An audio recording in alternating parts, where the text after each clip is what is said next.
Hey there, welcome back to our Harkla YouTube channel. We're so happy to have you here today. I'm Rachel. And I'm Jessica, and we're the Certified Occupational Therapy Assistants with Harkla. And today we're going to give you 5 tips to help with transitions. Transitioning between any activity can be really challenging for typically developing kiddos, neurodiverse kiddos. It can be challenging for adults even. You know, it's just a difficult task. And so today we're going to share with you kind of why transitions can be so difficult. And then we're also going to give you some tips to make those transitions go just a little bit smoother. First of all, what do we mean when we say transitions? Rachel kind of touched on it a little bit, but a transition is anytime you are moving from one activity to the next. So this could be transitioning from eating breakfast to getting dressed. It could be transitioning from home, going to school or the grocery store. It could be, if you're in therapy, it could be the transition from the waiting room to the treatment area. Could be from the bathroom to the bedroom at bedtime. You know, it can be anything where the activity changes, you have to move from one place to the next, you have to stop what you were doing, start something new. There's a lot that goes into it when you really dive into transitions. The next thing we need to chat about is what it can look like for a child who struggles with transitions. Maybe they are melting down or having a tantrum. Maybe they are eloping, or maybe they are completely refusing to complete the transition with you. They might get extra silly and goofy and turn it into a game where they run away and you have to chase them. They might try to negotiate with you on not completing the transition. That's my kiddo. So there's a lot of different things it can look at, but ultimately you have to determine if transitions are negatively impacting your child's ability to get through their day. Are transitions always difficult? Are they always causing a meltdown, or is it just sometimes or occasionally? Yeah, and do you dread those transitions? Do you dread getting your child ready for bed every night or helping them, participate in that bedtime routine? Or as a teacher, do you dread getting the kids come in from recess because it's just so exhausting to try to find that mental energy to bring them in and to rein them in? So that's when we know it's a challenge and we want to intervene and we want to help them, is when these transitions are really negatively impacting everyone who's involved. We also want to look at why transitions can be difficult for some children. Oftentimes there's anxiety involved with a transition because they don't know what's coming next, or maybe they go into a fight or flight response when they're asked to move from one place to the next. Maybe they didn't want to be done playing with the Legos at bedtime, so the transition is difficult because they don't want to stop playing in order to do something that's non-preferred.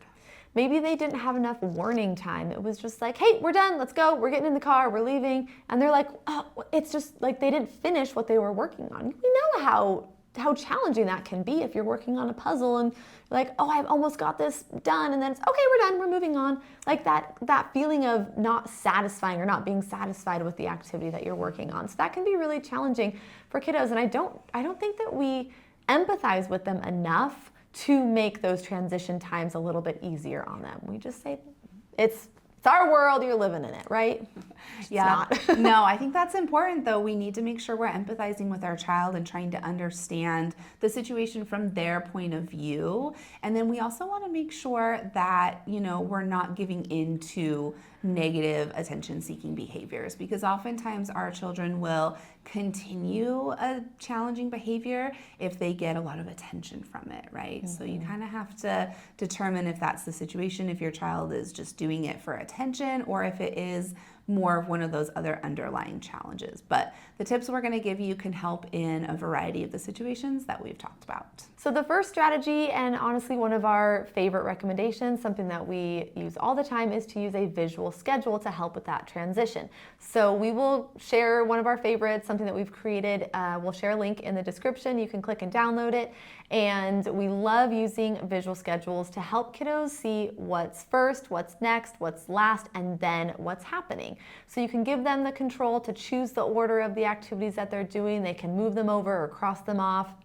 And then you can help them identify, what are we going to do next after we transition? So we get in the car and we get to play with our favorite toy that's in the car that's just for special car rides, and they get to choose that. So really giving them the control with their visual schedule can be really helpful. The next one is to use visual timers. You can actually use this with the visual schedule. Using them both together can be super helpful.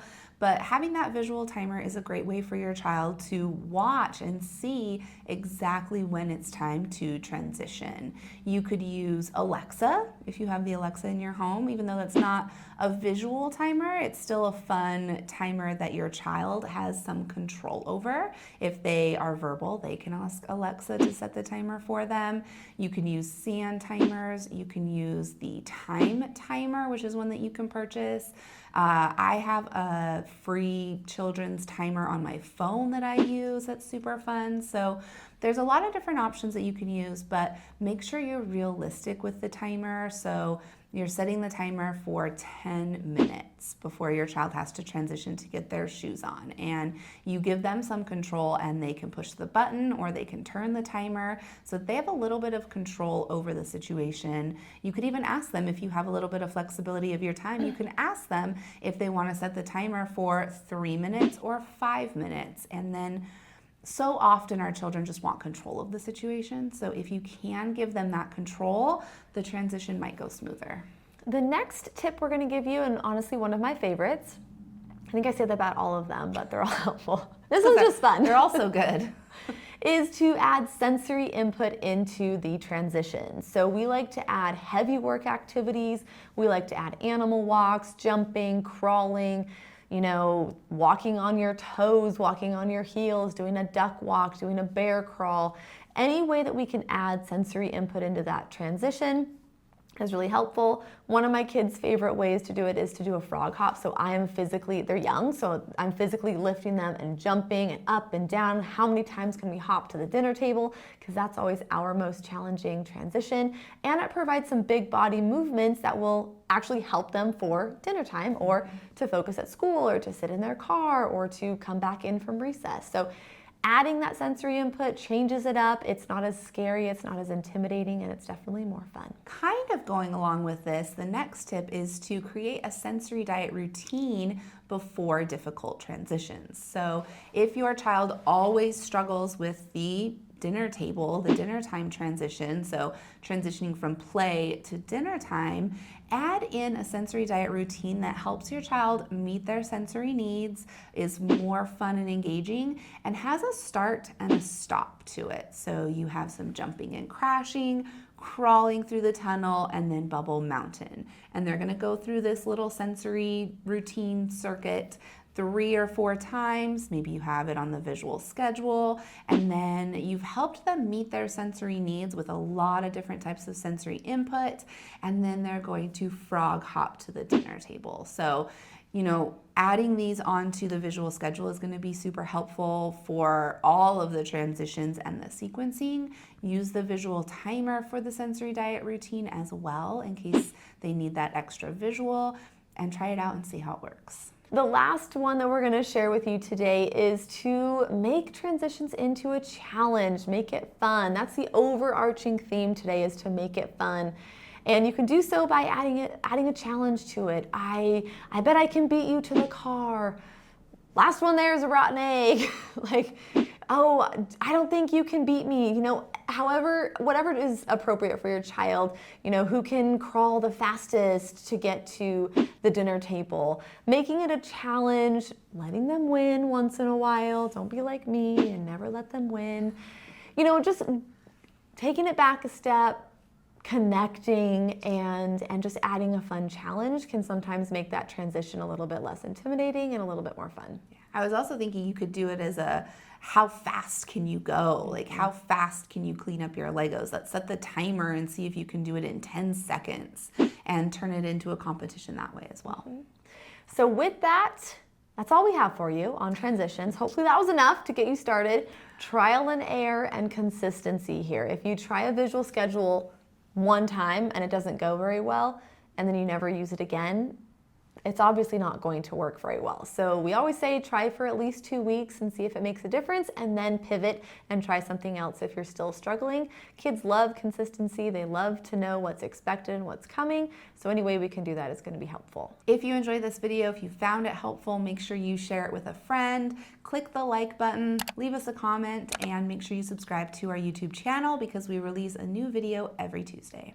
And we also release a new podcast episode every Wednesday. You can listen to it on any podcast platform. It's called All Things Sensory. We talk about all things sensory and then some, so definitely check that out.